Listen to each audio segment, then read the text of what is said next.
If we were to go back 20 years and you heard that a woman in midlife, say in her 40s, was coming out of a marriage, coming out of a relationship, you wouldn't have been surprised then if she was a bit frumpy, might have let herself go a little bit because she'd been giving her life to children, to the marriage, to the relationship, taking care of the house, taking care of family, brothers and sisters. So you would not be surprised if they came out looking older than they actually were, and they were maybe looking a bit haggard, a little bit frumpy, and then they were going into the single market. However, the change now is women in their 40s are becoming more and more and more attractive, especially over the last 5 or 6 years. There's been a big trend in attractive women in midlife now. So brought us to the question that are women in midlife now becoming more attractive? If you look at some of the role models, you got Halle Berry, J Lo, Jennifer Aniston, Jennifer Garner. These women now all are aspirational figures for women in their 40s coming out and going, there's something to strive to. We can look like that. Now, before you start screaming at me, these women have had loads of work done. They've got the money to have endless amounts of surgery, et cetera, et cetera. While I would agree with you, there's no denying that these women still look great for their age. And I think this has become an achievable goal for a lot of women. I've had several women on here in midlife and they all look fantastic. And the women are starting to take care of themselves. So we're going to talk a little bit today about why that may be happening. And this is just an open question, an open conversation. I think there's been a lot more representation of women in the workplace, just generally in media, in TV, but most of all now on social platforms. There's a platform there where women have got communities where they can share their workouts because, as we discussed in the last podcast, a lot of the data is normally done on men because it's easy data to farm and it's consistent because they're not going through periods every month. Studies have always usually been done on men. But now with more detailed studies and more awareness, women now are understanding what exercises they actually need to work for them. And it's a lot more of heavy weights now, again, as we've discussed in previous podcasts, of what's going to be best for them to look after their bodies, to feel good and eat the right things at the right time, take the right things to give them the bodies, the state of mind, the health of generally all over that they desire. And especially social media, there is so many women in that space now that are single in their 40s and they're sharing their dating journeys, their relationship journeys, whatever it may be. And now more and more women, I think, are looking at these as figures going, that could be me. Why can't that be me? It still requires the same hard work. So if you're one of those people that wants to do it, but just can't be asked, I don't think you're ever going to get here because a lot of it is about actually wanting to do it as it's always been. But the more and more people that do it, the more and more achievable it seems. So the less likely people will be to say, well, it's okay for Halle Berry to look like that because she's got a personal she's a trainer, she's got her own chef, so that's easy. But when they're seeing that there are just everyday women that are actually doing this, then to them, it can become an achievable goal of they can make their way towards something. So the idea of social media in making sure that everyone is sharing this information has been a great thing for women. And I think that's one of the things that's driving this. Women in their 40s now, they're looking sensational. They're looking great. They're coming out of relationships and they're coming out independent, a lot of them as well, because they're financially, they've got their own finances and stable and they can afford their own life. They're not reliant any longer on a husband who's keeping them at home and securing them down. So they're thinking, well, what am I going to do if I leave? I'm in my 40s now. I've not worked for 20 years. I'm still bringing up the kids. Now with the independence of they've been working, they're in the workplace, they've got their own money, their freedom of choice, they're able to make these decisions based upon what they want rather than what's best for the family or what they actually need as well. obviously within the last few years, there's been a massive spotlight on menopause, and I've had guests on here that have been talking about that, and it's become an open conversation rather than something that years ago was swept under the carpet and something that women moaned about and went through, and nothing we ever spoke about it. But obviously now, with the understanding of what is, what's good for you during that time and how to get through it and what exercise you can do and diet and everything else, it's become a lot more manageable for women and something that they're facing together through these communities as well. And that's sort of giving them life as opposed to taking it away from them, thinking, well, I can't do that and I can't do that. It's a case of, no, you can do it. And this is how you need to do it in order so that you can get what you want. And when you look at terminology for women now, it's changed. The term MILF that used to be sort of a category for the porn industry has now become an advertising strapline, and women are starting to own the word. They're quite happy to be called that, and they find it a compliment, some of them. At the same time, being devil's advocate, I do feel like that's a little bit like the wolf whistle of the 80s that started off being a compliment and then it became a derogatory action. So I do wonder in a few years' time whether or not that term will actually be seen as derogatory, but it's being enjoyed at the moment. And I think the opinions of women are very mixed upon whether it's a label that they'll own and go, yeah, I'm glad someone's called me that because it means that I'm attractive, or something that some people go, well, actually, no, I don't want people thinking me of that. I think overridingly, as we've alluded to, I think the independence of women has just given them options to make choices that are good for them, that are good for their family, their kids, their relationships, and they can actually make decisions based upon themselves now, as opposed to thinking about everyone else and how that's going to, work towards everyone else. And the more and more people I speak to through the channel and through our social now that are coming into their 40s and just deciding, and sometimes both parties involved going, this has been great up to now. We've had a great family, but this no longer serves a purpose for each of us. So we're going to go our own ways. And both people are now going into that dating market or single life. And it may not always be dating. Because we say single doesn't mean that people are dating. It means that people are just choosing themselves first and foremost, and then looking what is in their life after that. And if that involves another guy, another woman, whatever it may be, then they're, again, choices that they're making for them that are going to be the best for them rather than what's going to be good for everybody else. Younger men now are finding women in midlife much more attractive.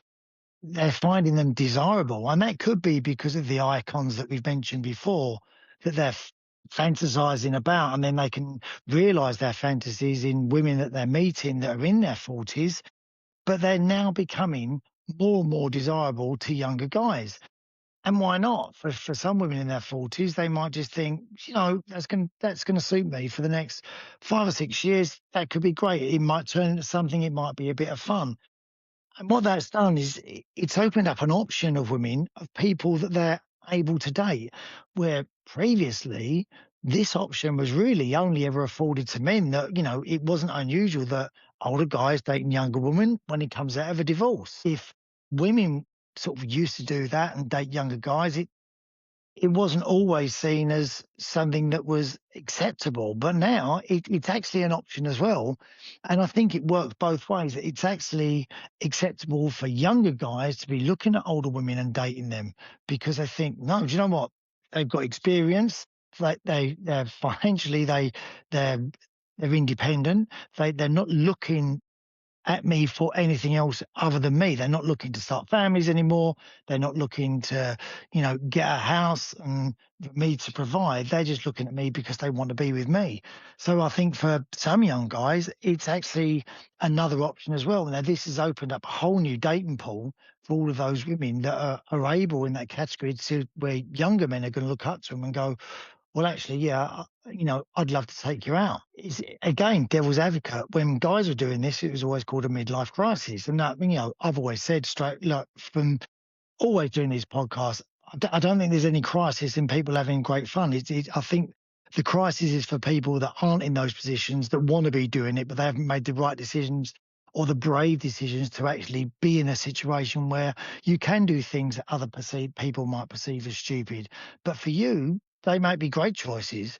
It's just that other people like to give it a label that's maybe a little bit derogatory, so it makes them feel better. But when I saw guys or women dating younger men or younger women, they was having a great time. It never looked like a crisis to me at all. It looked like something they was enjoying, and good luck to them because, like we keep saying, we're here once, we need to get the most out of it. So the next question that we're going to come to is being a good mum or dad the same as being a good parent? And let me explain that further. I think that, you can be a really good mum or dad. I don't necessarily think it makes you a really good parent, and vice versa. I think sometimes you can be a great parent and not particularly a great mum or dad. And how I break this down to explain it better, I think there's sometimes that as a mum or dad, we want to do everything for our kids. We want to spoil them rotten. We want to, make sure that we take them everywhere, no matter what age they are, and picking them up from the station and do all those things. And, we want to give them a great birthday party, and we want to buy all the things that they want. And that's providing in that way, being a great mum or dad. I think as a parent, sometimes you have to make those hard decisions that you're not going to be liked for, whatever it may be. And I think they're the difficult things. And combining this with another part of being single, if you like, is that's the guilt of single parenting. And for me, that's what I really found difficult. There were times parenting my son Zach, a lot of you might have seen him on the TV show, extremely proud of him. But there were times when I made decisions that I knew he didn't like. And when you're on your own, you feel so guilty about making those decisions. As a parent, you know that it's the right decision. As a mum or a dad, you want to be liked. You want to be liked all the time.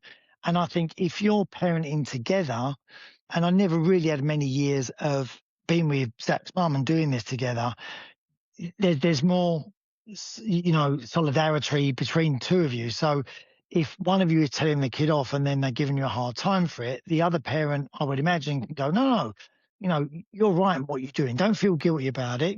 Yeah, they're upset. Let them be upset. You're doing the right thing. So you feel like you've got some support. As a single parent, when they storm off to their room and they're crying, you just feel dreadful. You know you've done the right thing, but it's the guilt of thinking they're going to hate me. And there's also then that they're going to want to go to their mums now, or they're going to want to go to their dads now, because that's going to be their way of getting back at me.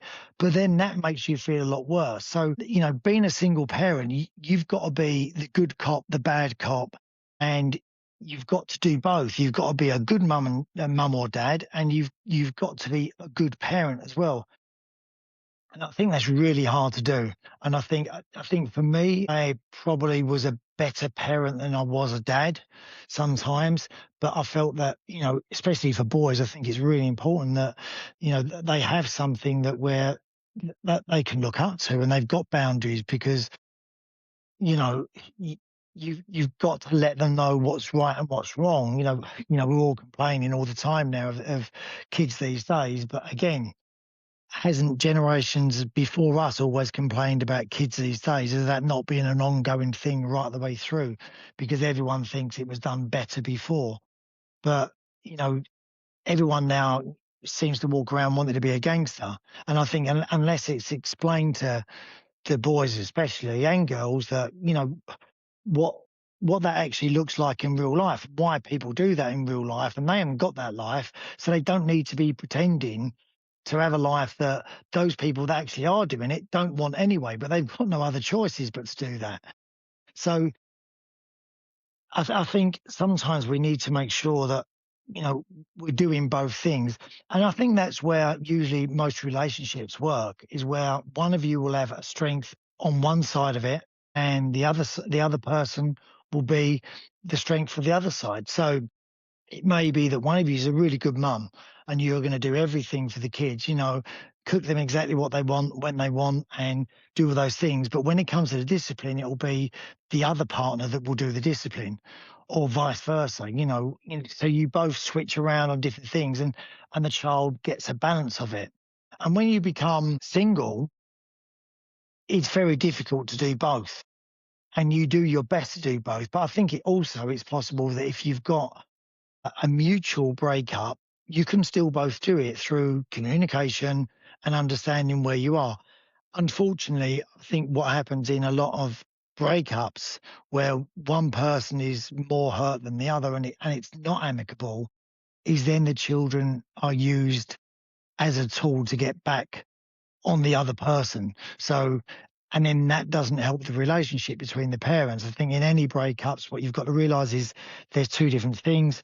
And, one is the kids and one is the two people involved in the breakup. As much as you can, if you can keep those separate, it will really help the kids because they're not going to be caught in their loyalties to what they find out about one parent as opposed to the other parent, or that one's upset the other on however the breakup may come about. So that's really important as well, I think, to realize that your roles in the relationship need to be separate for both of you and especially for the kids. The next question that we come to is, do we let our children now experience enough situations where they can build resilience? And working in education, I'm seeing this more and more with children coming through schools and from the communities of teachers speaking to teachers that, you know, so many of the children, when I speak to teachers now, are really struggling with situations that you would imagine they would normally cope with, but everything now has become, you know, two friends arguing has become bullying. One's bullying the other. And it's anxiety has become from being a bit nervous about doing an event to they're really anxious. They're suffering from anxiety. And we're starting to label everything with, anxiety, bullying, um, our buckets are full and all this terminology, which was in the right situation and in the right place, completely right. But it's now just becoming used for every day and every child. And I don't always think that's the case. And I also think what it's doing is for those children that do actually suffer with anxiety and are suffering with bullying, you know, it takes away from what they're going through because the terminology is just being used so much now that it's watering it down almost, where it's become, oh yeah, they're being bullied and they're being bullied when it's like they're not being bullied. They're just, the kids just don't like them at the moment, and that might change. But there may be a reason that they don't like them at the moment. Maybe they're really annoying. Maybe you need to have a chat with them about their behavior around other people. If they're doing appropriate things that are not going to wind other kids up. Because, as kids, we've all been there, we've all done it. Tolerance as kids is minimal, and kids will say what's on their mind because they haven't got to that empathy yet where they're worried about upsetting people. If someone's annoying them, they tend to tell them, and they will tell them straight. But over time, we sort of lose that, which because we're too worried about upsetting people because the guilt of upsetting someone else. But kids don't care. Fundamentally, most kids are selfish. They want what's best for them. And if their life is good, everything's good. If something in their life is bad, life is terrible. Life is bad. But unless we're going to allow them to understand, like, yeah, I know you're nervous. It's okay to be nervous. You should be nervous. It's an event that you're going to. Let's say it's whatever it might be, a football match at school, and you've got a kid that's really nervous because it's the first time they've played and they don't want to mess up. Let them go through it. How are they going to deal with that situation unless you give them the tools to actually cope with it in the first place? If we're going to then suddenly send emails in, to the coach, to, the manager, whoever it may be, saying, can you put this in place and can you do this and can you do this? Then all you're doing is resolving all of their problems for them. And that's the mum part or the dad part. You're being a great mum or you're being a great dad. But it may not necessarily be the parent part. The parent part is realizing that, it, you've you've got to let them go through these things all the time, and you've got to put them in awkward situations so they understand it as well. I remember with my son, with Zach, he always played sports. He did well at them as well, and he was always in sort of the better teams. And he never had that situation where he wasn't getting to where he wanted to get to. And there was one day that he was asked to be in the gymnastics team. Now he wasn't a natural gymnast at all, but he turned up to this gymnastics tournament where people were doing double back round offs and handsprings off the floor, and he did his T balance, typical Barger level one gymnastics T balance forward roll into a pencil jump. And he said, like, just felt a complete idiot. He said, I'm in my leotard and everyone's laughing at me. And I thought, and I said to him, but that's a great experience for you. I said, one, you're going to remember that the rest of your life and you'll find it funny. I said, two, you get to experience what it's like for a lot of kids who actually struggle with that stuff all the time. I said, so, it's good to be humbled sometimes by other things. So you won't take advantage of, we have more empathy for people that are going through that in the future. And it really worked for him. But that was the parent in me saying to him, "No, you're doing this. You're not pulling out. You're going to do it, and it's going to be awful." Because I knew what he could do as well. But some people might have said, "Oh, that's terrible. You was terrible as a dad there," because you're pushing him into things that are going to be uncomfortable. But without that, he wouldn't have built resilience and that ability to just sometimes be able to laugh at yourself, because we all do stupid stuff, and having the ability to actually see the funny side of yourself and just think, I'm an idiot, but that's okay. I can deal with that. I think they're great life skills to learn. I really don't think that we're allowing our kids to go through these things because we're so intent again on social media. We see all these things about, what good parenting is now, and you should be sitting your 6-year-old down and having long conversations. And I experienced this myself recently in a local coffee shop where I was listening to a parent or a mum or a dad, I would say, having a conversation with a 6-year-old, telling them they were going to take him out of school for a day and what this actually meant. And it was going to be an unauthorized absence. And I was just thinking, they're 6. They don't care. They stop listening once you said they're getting a day off school. They're like, I don't care what you said, tell anyone. No, but I just think, do we need to over parent these kids as well? The decisions that they shouldn't be involved in at that age. You're the parent. Make the decision that's best for them, whether they like it or not. If they're not going to have their phone for a month or whatever it may be, don't give them it. Don't crash down. Don't say a month and then break down at a week. But again, this is where we come back to the single parenting. That's a lot easier to do when there's two of you, because when there's two of you and one of you goes, you know what, they've been really good this week, I'm going to give them their phone back. The other one will go, whoa, hold on a minute. No, no way. We need to, they've got to do a lot more before they get that back. Whereas if you're the single parent, you're just making that decision on your own. And also sometimes you think it's just not worth the aggravation. You also want to make life easy for yourself. And sometimes you make decisions based upon not what's good as a parent or what's good as a mum or a dad, but you make decisions based upon making your life easy. It makes your life easier. And I think as single parents, I know I did that. There were some times that I did things that just made my life easier. Whether it was, having your child sleep in bed with you in the night because you couldn't be bothered with the aggravation of the arguments and going through what you're going to need to go through because you've got to be up for work at, 6 o'clock in the morning and being bright and breezy when you get into work rather than getting in late, getting in tired because you've had to parent the kid on your own and do what you think's right rather than do what would actually suits your life at the time. So I think a lot of the time we do make decisions that are really good for our own well-being. And that again is a big part of single parenting is it's making decisions that work for you within your life. And the school's role in all of this as well has changed massively. And I think that's come around because schools now have had so much pressure from parents that they're almost paranoid about making mistakes and triggering an inspection because a parent has complained about something or other. So they're desperately trying But I know, speaking to a friend of mine again, and a couple of parents, that they're saying now that in some of these secondary schools, they've got what they call reflection time. Now, when I went to school, what reflection time basically is you've been told off. You've been told off. You're doing something stupid, and the teacher's gone, right, Davidson, your detention.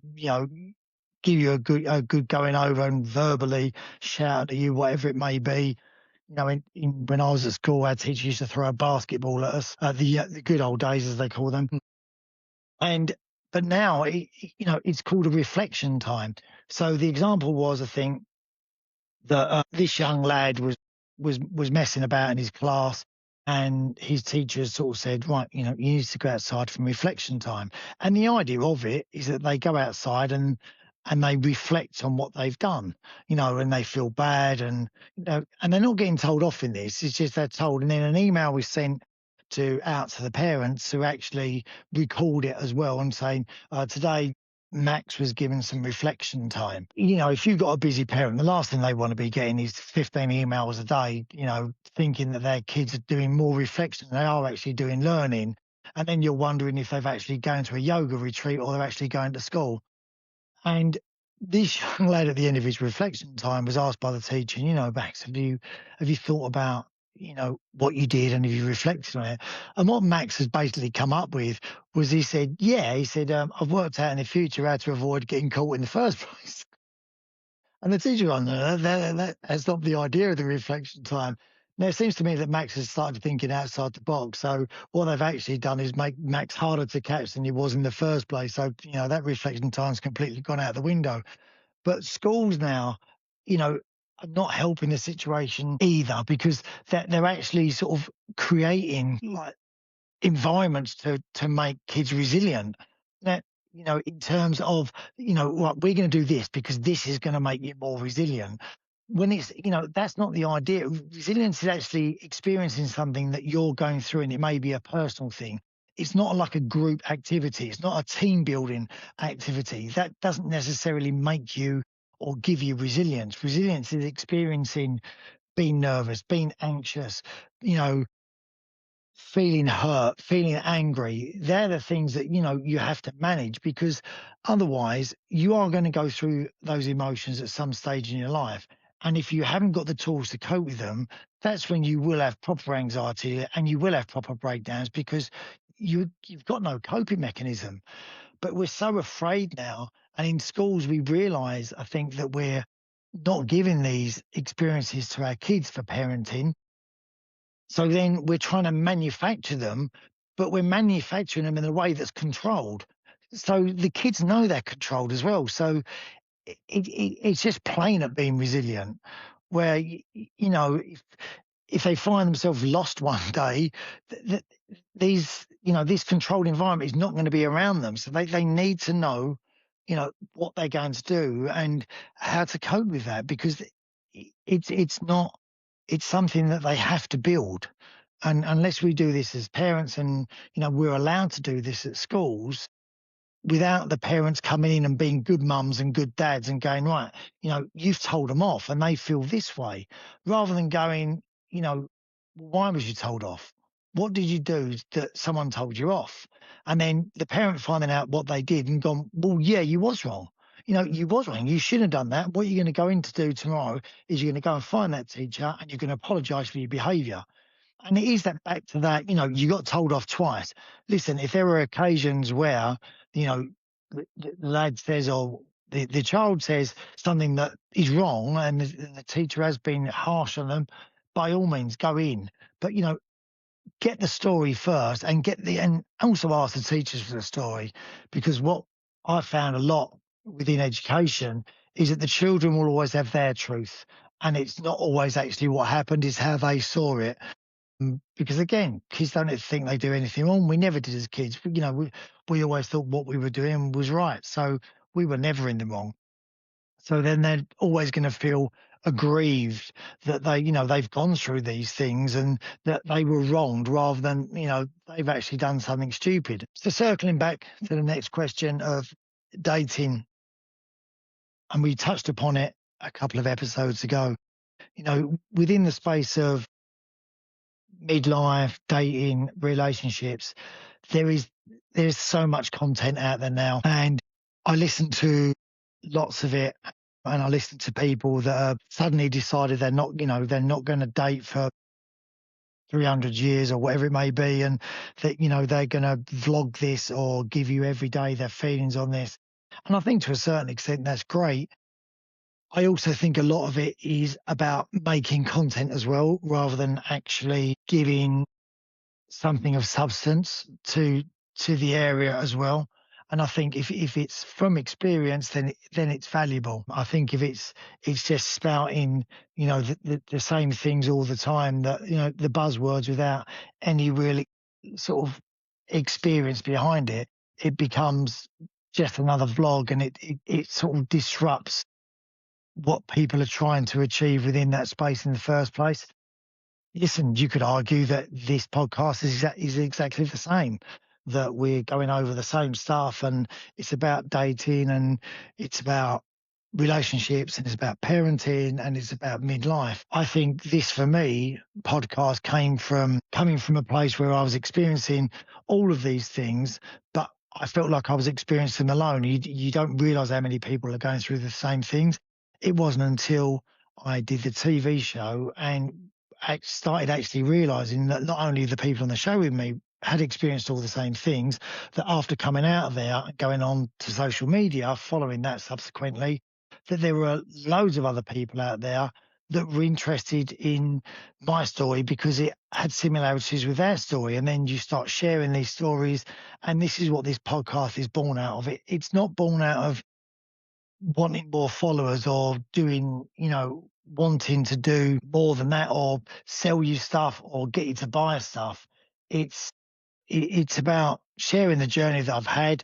If it went on to bigger things, I would love that, based around about this actual topic itself. But it's not about just trying to get more views and more follows.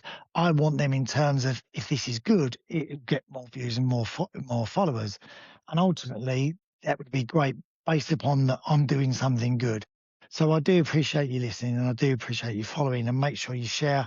And I hope a lot of this resonates with you as well. Like I say, this is just from experience. Everything that I go through with you guys is come from experience, and it becomes from nothing that particularly that I've read in books that I haven't gone through myself. It's stuff that I've gone through myself, and if it helps people, then it's a good thing. So hope you enjoy it, and I hope you continue to follow the podcast. And I will catch up with you soon. Thank you for watching 50 Shades and Grey. Make sure you subscribe and make sure you follow. Take care, guys. See you next week.